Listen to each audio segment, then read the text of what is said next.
I can remember when war was declared, Neville Chamberlain was the Prime Minister, and I can remember we were all standing round by the radio saying, listening, and he was saying, I have had no reply, and so we are now at war. The air raid sirens sounded a few minutes later, and so we got our gas masks out. Anyway, it was a false alarm. It was unidentified aircraft coming into the country. And we had a bomb dropped just behind our house. And we lived on this side of the brook in St John's Road, and there was a bank this side. So that took most of the blast. But the other side, there was a parade of shops.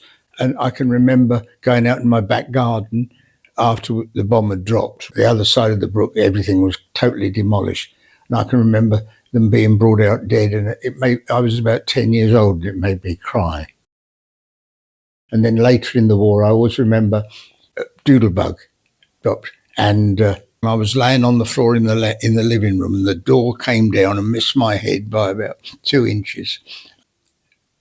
We had laths and plaster ceilings, and a lump of plaster came down on my forehead and just cut it slightly. And the first aid wardens, they used to wear white tin hats, and they put a 4-inch bandage around my head, and all it needed was a little plaster, because it was only a scratch really, but that was my war wound.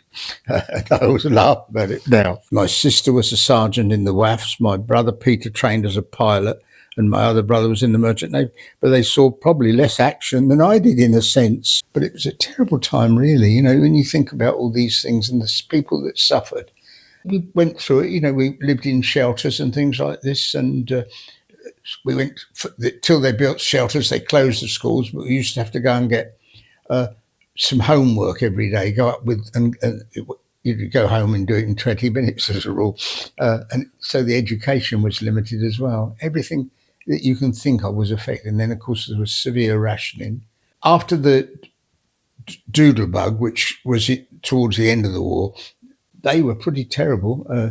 And we had one there that killed a lot of other people. And that's when it frightened my parents. And so I was evacuated for 4 months of the war. They took us all down to South Wales, and we were put in the hall of a school in the middle, and the locals said, I'll have that one, I'll have that one.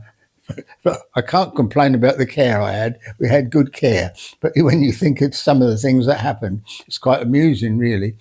My lifelong friend was Tony Collingwood, a Collingwood bachelor, and we were evacuated together.